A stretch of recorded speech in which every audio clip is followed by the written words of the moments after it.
June 17, 2022. Jordan de Goey might be the dumbest player of his generation. Other players have made mistakes, but this guy could represent Australia if we had the dumb games. June 21, 2022. Journos and media types are saying he's gonna get 5 years at $800,000. Bullshit. He's not. There's not a responsible club out there who's going to give him 5 years at $800,000. If they do, resign. You're not doing your job properly.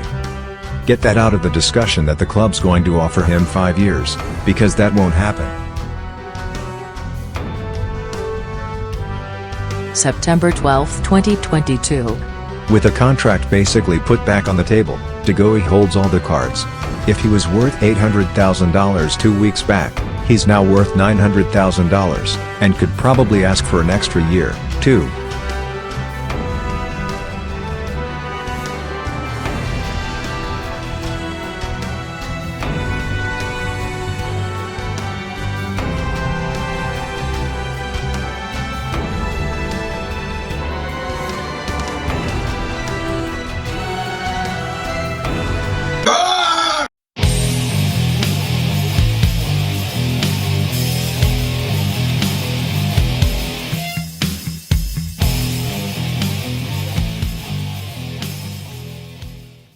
Welcome to Collingwood Rant. I'm Sly. And we all know what's coming, Spook. So we're back podcasting.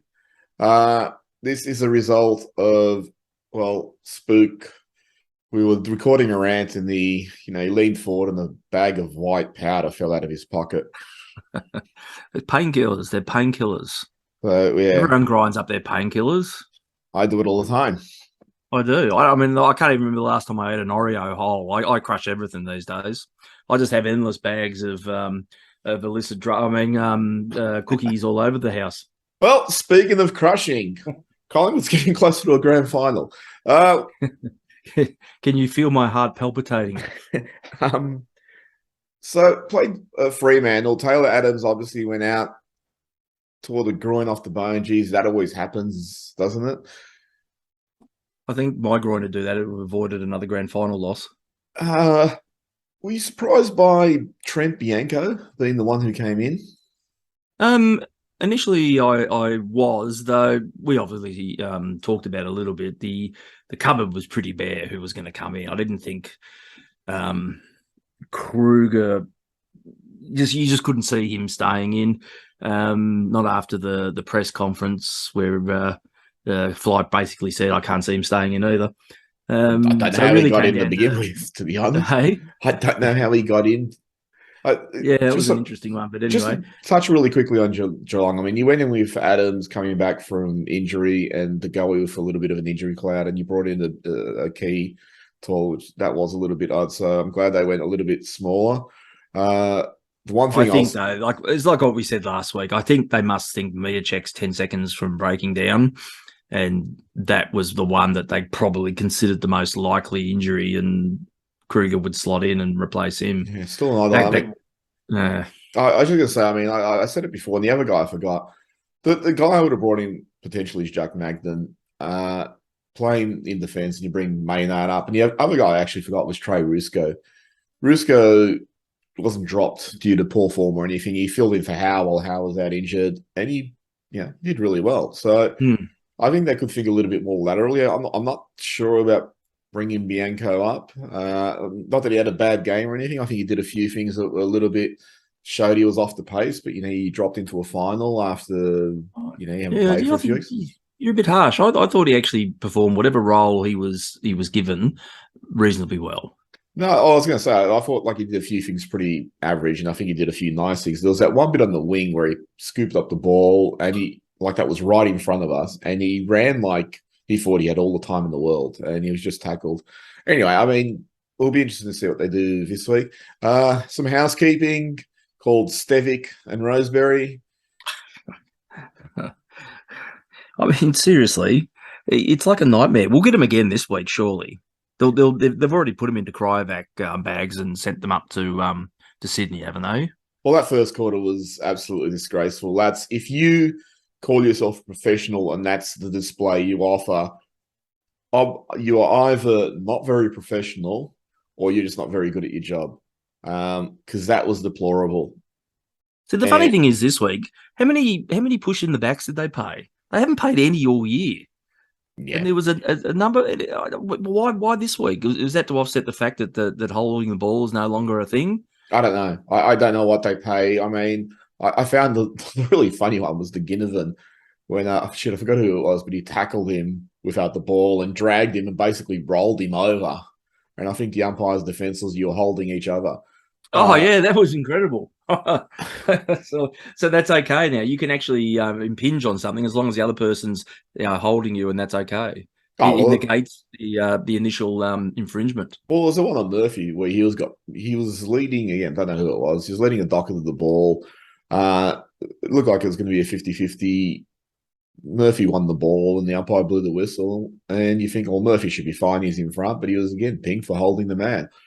Some of the look, I got to be fair. I mean, that first quarter was it was terrible. It just continued on from last week. As it went on, I didn't think they were as bad, but they were still baffling. And there was a few that they paid at times where I'm thinking, we watching the same game. You know, I'm drinking mid-strength beer. I'm seeing this pretty clearly. So maybe there's a chemical imbalance. But there was even one point, I think, Hodge, it was in the first quarter. They were questioning something, the commentary team, why wasn't that paid or why was that missed? And Hodgie's just gone, they put the whistle away in finals. Yeah, well, I hate that logic. I mean, I understand what he's saying, fantastic. But yeah, it's absurd. How'd you feel going into the game? Were you nervous that we were going to bow out in straight sets, or were you relatively confident that we'd bounce back? I think after Melbourne bowed out in straight sets, did you know Melbourne bowed out in straight sets? Last year's premiers bowed out in straight sets. Did you know that? I think they should put an asterisk next to last year's premiers and just say, well, this is played in Perth and Melbourne. Obviously, you know, they played bizarro football. If this is played at the MCG. History should, pretty much say in brackets, clearly not worthy. I think once that happened, I thought it'd be embarrassing if we did the same. Like I said last week, I thought that we'd probably win this game by 10 goals. That would probably see us okay. You know, look, if we lose this weekend, I don't think the year's been a write-off or anything like that. And a finals win and a good finals performance the week before that is sort of setting a nice sort of launching platform. But to go out in straight sets, I think would have been a little bit demoralising. Yeah, I was asked on the Docker podcast about if we bowed out, would the season be, you know, would it be a win or a loss? And I was like, no, it'd be a loss. Because once you're here, the bar resets. You know, I mean, we both tipped them to be bottom six. Okay, they're not bottom six, they finished fourth. We know what they're capable of. The bar resets. It's like, all right, now that we know what the playing field is, you expect more. Now, I don't expect us to cruise through and win a flag. Like, I don't think that's impossible. I think, look, the thing I'm actually most impressed about is the whole year when we got those 12 wins by, you know, a goal or so, we effectively did that playing about 35 minutes of football pretty much every game. We, you know, might start well and then just fade away, or we might just play like shit for 3 quarters and then we just switch it on. And we played really good football for a brief period, which hauled us over the line repeatedly. In the 2 finals they've played good football pretty much 100% of the time. You know, there's obviously a couple of lapses here and there, but in terms of their consistency of application and execution, they've played 100% football, which has really impressed me. And the reality with this game is I think we should have won by about 9 goals. Again, you know, we went from 6 goals straight to 6-11, and Ginnivan put one on the full, so it was 12 misses. Yeah. If we kicked a little bit accurately, it would have... maybe it's not so bad we didn't kick accurately, because it just meant they had to remain focused rather than think, oh, yeah, we're 7 goals up, let's just take it easy, or, you know, even risk that happening. So at least... Yeah. So at least the margin was always a little bit close enough that they had to be a little bit wary, so they continue to apply themselves. But, you know, we probably should have won this by about 10 goals. We're beating them everywhere on the field. I think if it's fair to say it, I was disappointed when the siren went at the end, not with winning or anything like that. It was the fact that it really was a 10-goal performance that they put on, except when it comes to converting. Yeah, and the converting's it's a really weird one too, because if you look at the whole season, we've either been insanely efficient in front of goal or have been typically inefficient. They don't sort of seem to have any real middle ground. It's just like one or the other too regularly. I mean, if they played this game like they played, like the Carlton game, we probably would have been, what were we, 11-13? We probably would have been like 20 goals for. So it was just strange the way it changed. And it was a little bit of a worry too, because they were missing easy ones. Johnson missed 2 pretty easy ones. Hoskins and Elliott missed a really easy one straight in front. They weren't necessarily that difficult. Josh Dacos didn't even make the distance from about 40 out on a bit of an angle.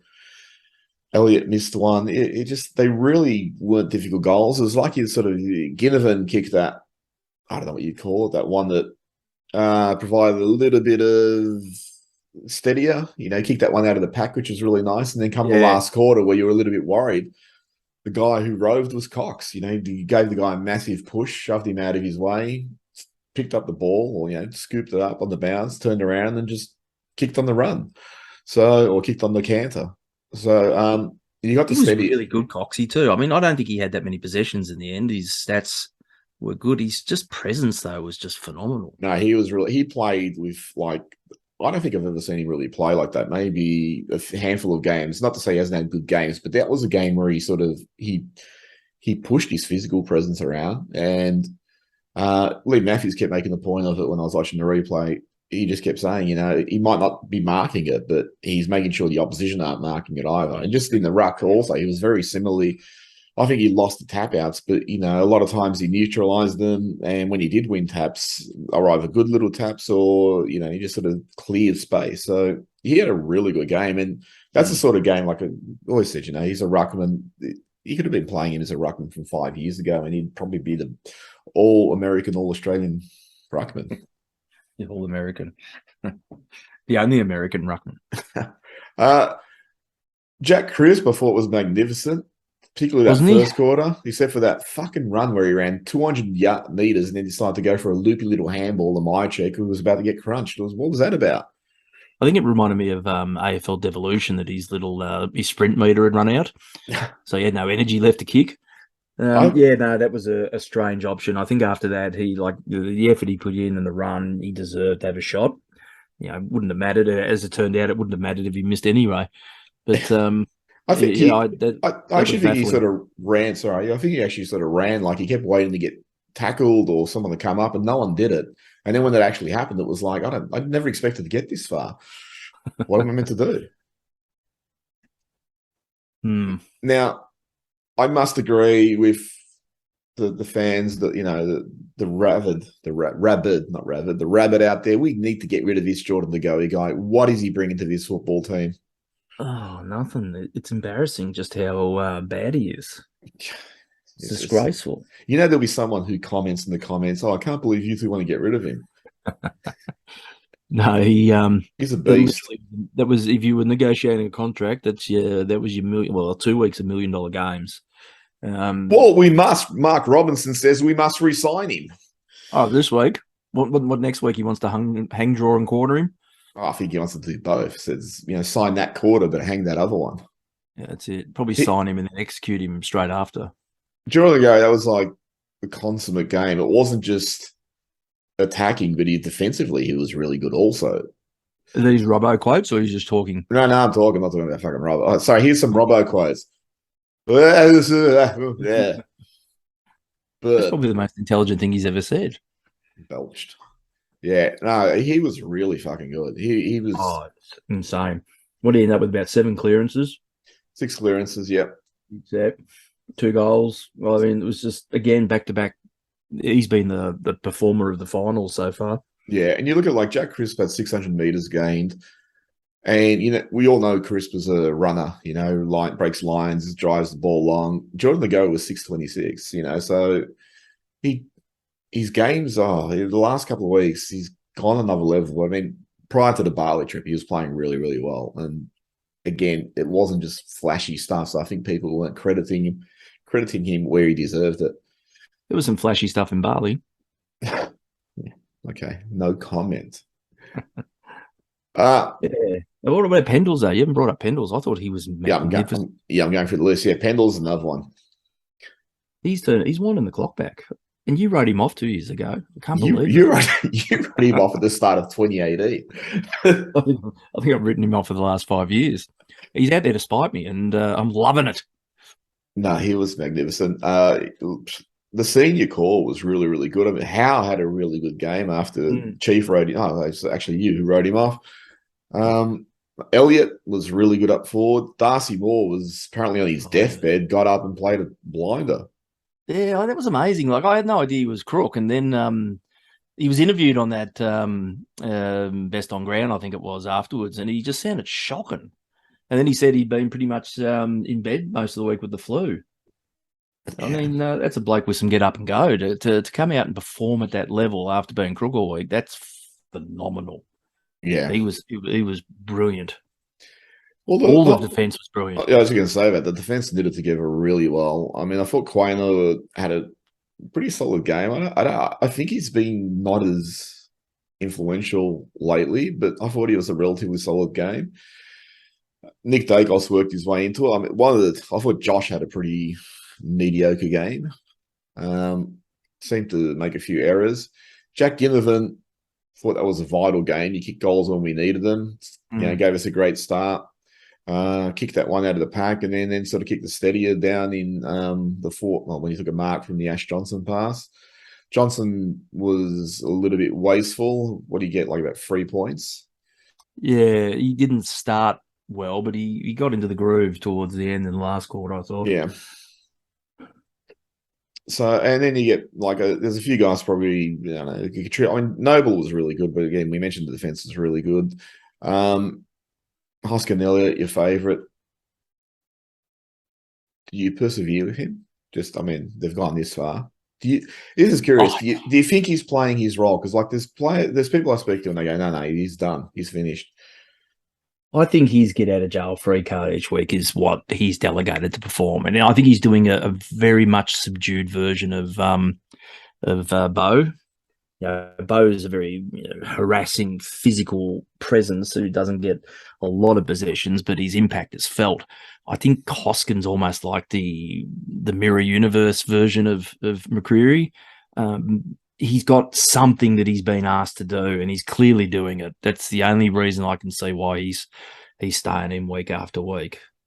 Yeah. He's not setting anything on fire in terms of performance, but he's obviously fulfilling something. I think, if he wins the Copeland this year based on that point system of doing what you're asked, we can all have an answer. But up until then, it's speculative, but he doesn't show any signs of ever being dropped, so they're happy with him. It'd be nice to sort of get a breakdown at some point about what his role actually is and what they're expecting him to do. But till then, the only thing I can think is he's running their defensive lines, and that's what he's being kept in on. The other guys there, we know Henry's not the most fanatical tackler once who he doesn't have possession. I don't know what the other alternatives are, the Callum Browns and that sort. So I can only guess he's running the defensive lines the way they require a player to run them. And that's what he's hanging his hat on. I mean, the funny thing with Hoskin Elliott, there's times where he does stuff and you think, where is that the rest of your game? He does something really sublime, or he'll thread his way through traffic, and you think, why aren't you doing more of that? You need to win more of the ball and do a bit more of that. But there's other times you just look at him and it's like, what are you doing out there? I don't know. I don't know what you're bringing to this club. And the thing is, he's not like a Jack Magden. Remember when Buckley played Magden on the wing, and you get the sort of return you'd expect Jack Magden to get. I mean, he got a few possessions, but was he really that damaging? I don't think the opposition were really that worried about Magden on the wing, and that's his skill level. That's no knock on Magden. Obviously, every player is built differently. But Hoskin Elliott has all the skills. He has all the ability that you need. He just doesn't impact the game enough offensively. Again, defensively, maybe he's nailing it. He must be. Well, he's got to be nailing something. Yeah, okay. You can move on now. Yeah. So 4 straight, 2-6, 2-6 again, and then we kicked 3-1. It's you think at some point they got to get this right in terms of hitting the scoreboard and just giving us a stress-free game. But having said that, do you really believe we could potentially get a stress-free game, or do you think we're going to be hanging there the whole time worrying that at some point it's going to come apart?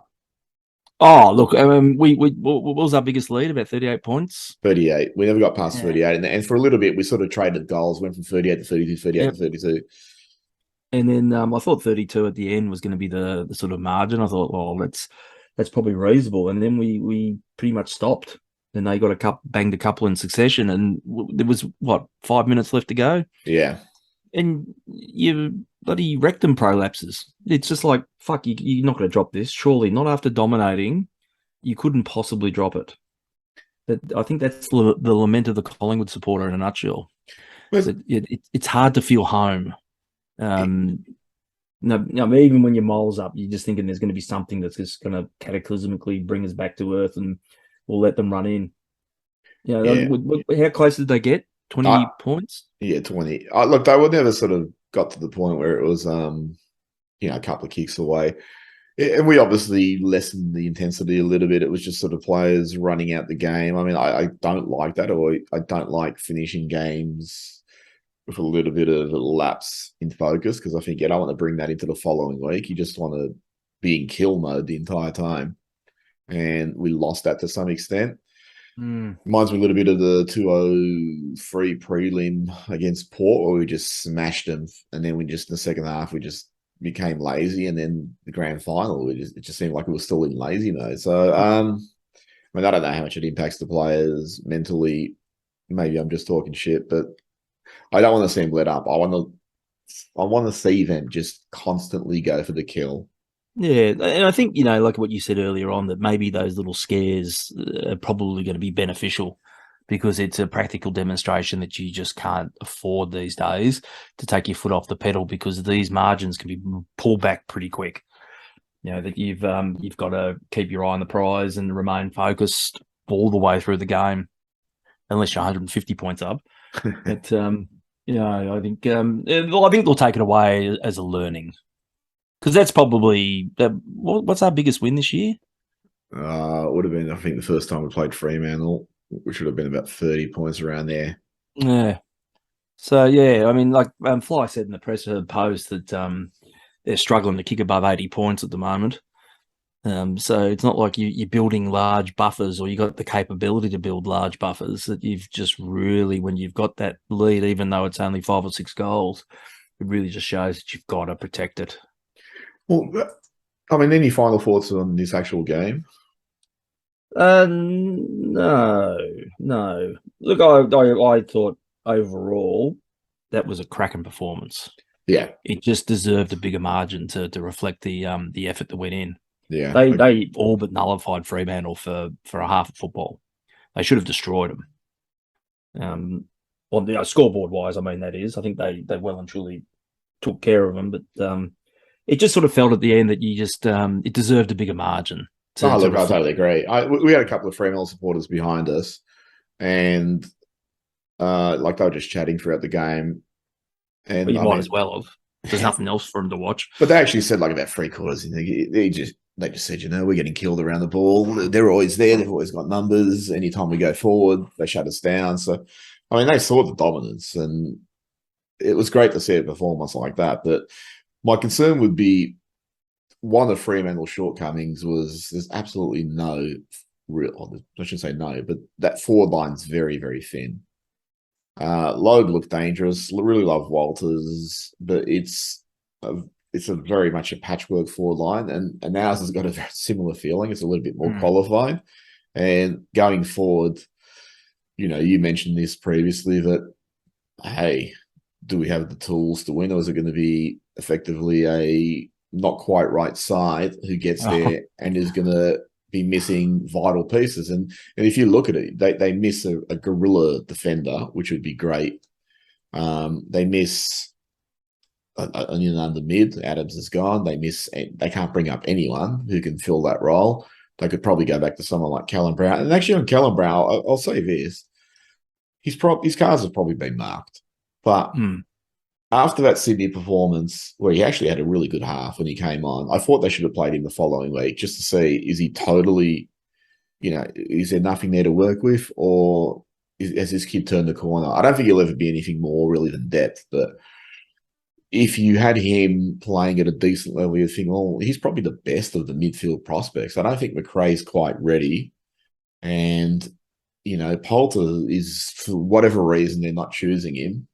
And then you go into sort of the lateral options, like I said, the Magden, Henry. And Henry's the other one. You go Magden, Trey Risco, where you say, let's go play Henry up forward and we'll push Jamie Elliott onto the ball more. So, and then you're missing like a genuine key tall forward. So, yeah, it's a little bit of a concern. If they get this running game going, they play really well, they can run over the top of anyone. As they've proven, they can kick goals in spurts. And they did it to Geelong earlier in the year. We kicked, 7 goals or whatever it was to get 6 goals up. But can we do that, when it's really needed? I mean, we've both seen grand final losses where we just lack that firepower. So now we're going to play Sydney. Who would you retain, Bianco, or would you change it up? I don't think Bianco did anything particularly wrong. The problem we're going to face is, and I think we would have learned a fair bit from that game there a couple of weeks ago, is that we're just going to have to play a lot tighter on that smaller ground. We're not going to have the advantage of our runs, and Sydney will apply the pressure torch pretty quick, which we're going to need to sort of counter or apply the same level of pressure in a confined space. And so you're going to have those small, hard-running, highly skilled. Running is going to be so important at this ground that I think I'd almost keep him in. Yeah, I don't think like Carmichael's going to come in. He just lacks the tank and the pace to impact on those little grounds. Conversely, I think like what you said, Callum Brown would actually scale wise he'd play the smaller ground well, but I think he'd almost do exceptionally well, which would mean that if you win, that's going to be a problem the next week. Yeah. Look, the first time we played, or the only time we played Sydney, not the first time. When we played Sydney, Goey didn't play that week, and no, I've forgotten about that. That Adams would have didn't made play. A huge difference in clearances. Yeah, Adams didn't play, and that week flu had actually gone through the team earlier, a few days earlier. So we don't know how much the flu affected it. Obviously, missing your 2 Bulls in the midfield, that's going to impact you quite a bit. Playing on the smaller ground after you've been playing on the MCG and that, it's probably affected them a little bit, but it'll be a learning experience, so they'll have that. I agree with you with Carmichael. I think Carmichael will be a player, but right now he's probably not the right fit for that ground unless, they get into his head and just say, you got to play this like a Josh Kennedy. You got to absorb physical pressure and continually feed the ball out to guys who are going to be streaming past trying to break lines. Can you do that? I don't know that he can. So I'm not sure who they bring, if they retain Bianco. My one concern with Bianco and a lot of it, and Callum Brown too, is just size. It's just smaller guys. They get bullocked out of the way. We lost the 2011 grand final. Pendlebury said the bigger bodies just had their, as the game went on, the bigger bodies just wore us out. So, well, fortunately, there'll be no chance of history repeating. Well, we've got to get past this week first, and yeah, that's it. You're playing on the ground that fits about 14 people, so great to the 60,000 members and supporters who won't be let in if it was in a bigger ground, like a real ground, like not one that Ken and Barbie play on. Like a real boys' ground. Yeah. So what are your thoughts in terms of knocking this one over? Is there anything we need to do specifically, or is it just execute our game plan to its fullest capacity, as Nathan Buckley might say? Who it was Reed that killed us last time, wasn't it? Up forward. Yeah. And they granted him a fair bit of space to run around with. Look, again, I think we'll learn from some of the tactics that they employed. Look, realistically, I'd probably rate as a 50-50 chance. I think Sportsbet, are we sponsored by Sportsbet? Can we mention Sportsbet? Or whatever. I think in the odds we're sitting at about $2.90 or something for a win, and they're $1 something. So clearly the money's all going Sydney's way, and probably rightly so. But we may not win, but I don't think we'll get blown away. What do we lose by when we? We lost by about 4 goals. Yeah. I'd almost be happy with that. The year has been magnificent.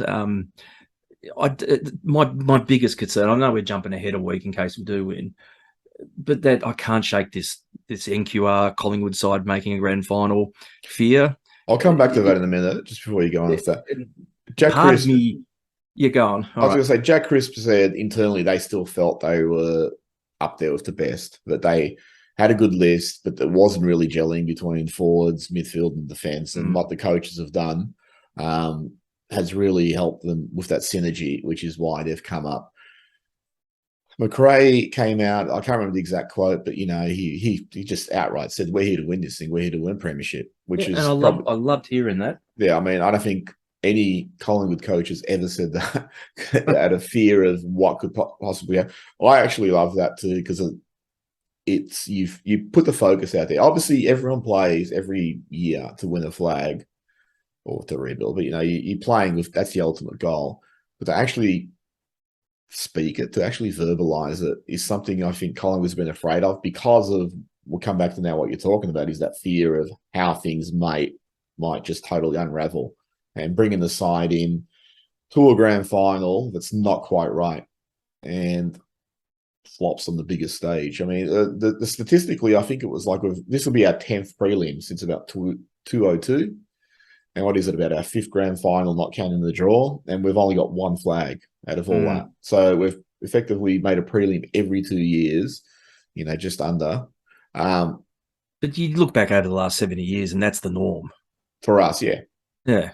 And it's actually amazing too, because in the modern era, like since, the 70s, going to the 80s, they made the 4 grand finals under Tom Hafey. And then they had like a period where they were out of the finals. They made it, I think in 84 they got smashed, but 82, 83, 85, 86, 87, they didn't make it. So there's a chunk there, which is quite big for Collingwood. And then under Lee Matthews, after they won the flag, they didn't make it in 91, 93, 95. They made it in 92, 94. And then under Tony Shaw for 4 years, they didn't make it. So they had like little chunks, which were prolonged absence from the finals. So that average could be a lot higher and still yield the same lack of return, which is really disappointing.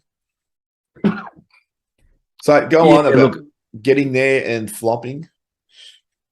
Sorry, say the question again. So getting there and flopping, that's the fear here. Oh, look, and I've already, my fear gland has already grown 10 times, because I just, as much as I admire what they've achieved this year, it just doesn't feel like they're ready. However, you can't argue with the performances in the last 2 finals. I thought they performed admirably against the Cats, and we did all but destroy Freo. I think very much the proof will be in this game. But as we fucking know, we have no issues winning prelims. We do that blindfolded sometimes, but I think to lose wouldn't be as bad as that.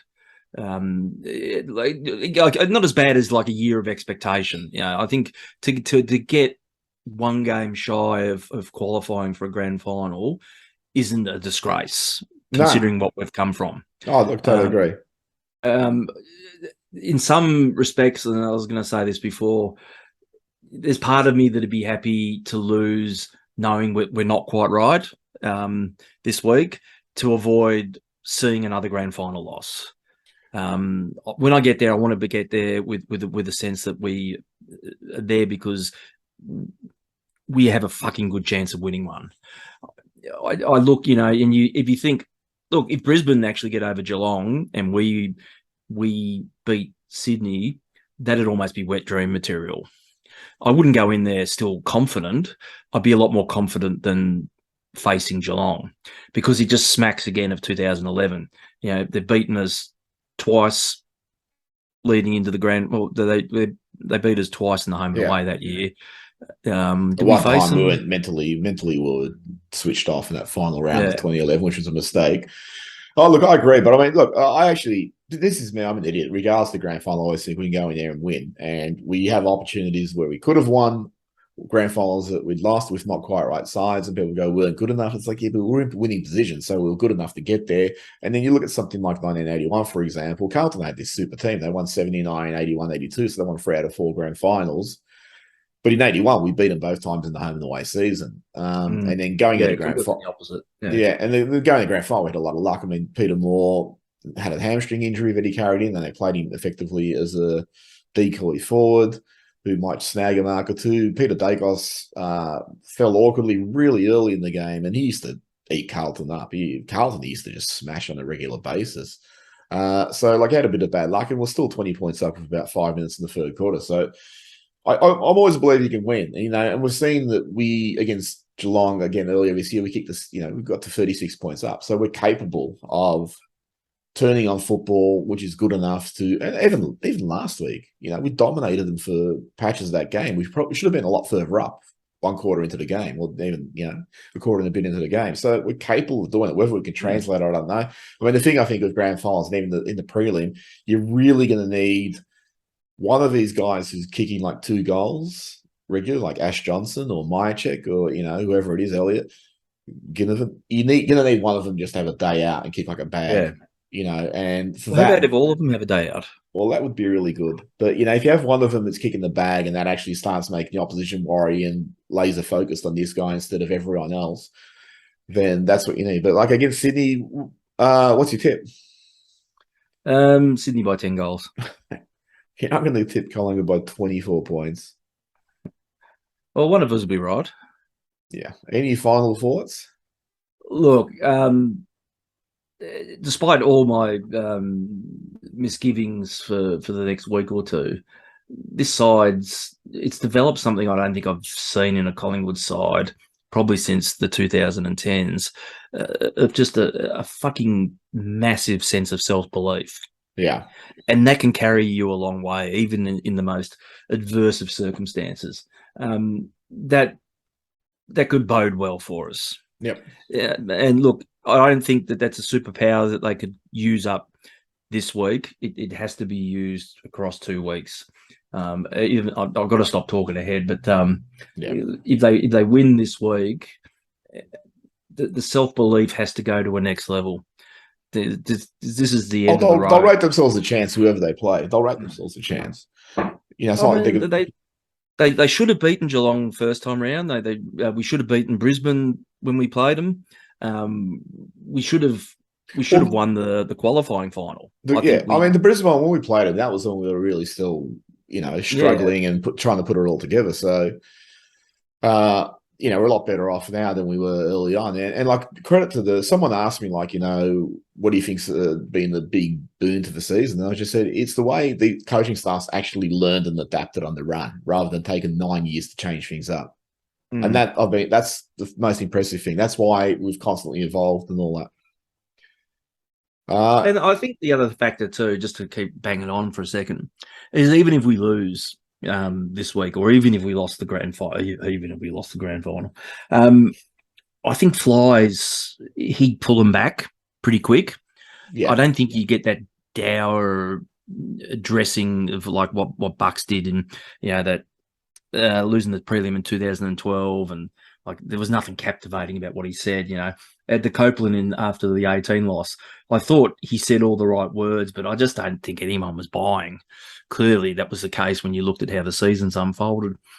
So even if Fly gets us up to the summit and we don't make it all the way, I don't think we'll collapse like we have in the past.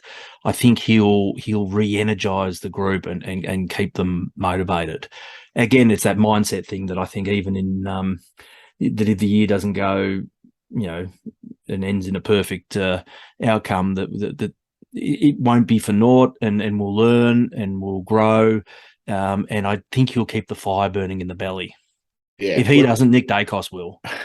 Well, look, Lee Matthews, when he coached Collingwood to the historical 1990 flag, he admits in 91 he let him celebrate too long, which is actually strange because he came from that Hawthorn culture where they were winning flags, all the time. But at Brisbane, he obviously learned from his Collingwood mistake because he got him up again and again and again and again. So right now, let's focus on the prelim. I think we're capable of winning. But yeah, Sydney's a good side, and especially there. I mean, I think if this is at the MCG, I'd have a lot more confidence. Oh, definitely. But yeah, let's see. I mean, they got a relatively inexperienced side too, so let's see where we go. Very, very good last week. Oh, awesome! But the one thing I'll qualify is Melbourne's shit. You mean Melbourne, who went out in straight sets after winning a flag last year? That Melbourne. Melbourne, let's talk to someone else. Melbourne, their season this year reminds me a lot of our season in 2011. Just they did it a lot quicker. So in 2011, we were unbeatable for about 18 rounds. And then you could see, for whatever reason, things started to splutter. And by the time we got into the finals, we were really struggling. And I always qualify that by saying West Coast and Hawthorn, we smashed them during the home and away season. We beat them by like 8 goals more and up. Come the finals, we just beat both. And it showed how much we'd come down to the pack. Melbourne, the first 10 weeks, it was like, no one's going to stop these guys. They're just unbeatable. And 6-8 after that. Yeah, and then pretty much everyone was stopping them. And they're in winning positions, they dropped. So Melbourne, look, if my strategy, if I was coaching against Melbourne the second half of the season, I would just say, hey, just stay with them for a half because they'll implode. Just keep pushing that, putting that pressure on them, because if you're a decent side and you keep it up, they will implode. The only way they won't implode is if you're Carlton. Otherwise, they will implode. So anyway, like I got to say, like, Sydney were really great against Melbourne, but I think Melbourne's not a really great measuring stick at the moment. If you let them have their way, then they'll smash you, but you take it up to them. And some final housekeeping. Essendon has appointed a new coach. Have they? Yeah. Who is it? Lance Armstrong. Yeah. Why did I walk into that? I thought I'd missed something. That actually would make a lot of sense, to be honest. Yeah. You've seen that documentary, The Armstrong Lie? Yeah, I'm pretty sure I have, yeah. Yeah, it's just like 3 hours of him in complete either self-denial or, everyone else is doing it. I'm just better at it than them. That it just reminded me of some of the comments that were coming out of Essendon at the time. That would be the perfect marriage. Well, that's where the joke comes from. Anyway, unless there's anything left, No, I don't think there's anything left. Okay, and that's it from us. Hopefully, we'll see you next week with some happy joy ranting. Yeah, that could be it. Well, it's going to be interesting one way or the other. But we'll obviously we'll be back next week. Yep. Later. Catch.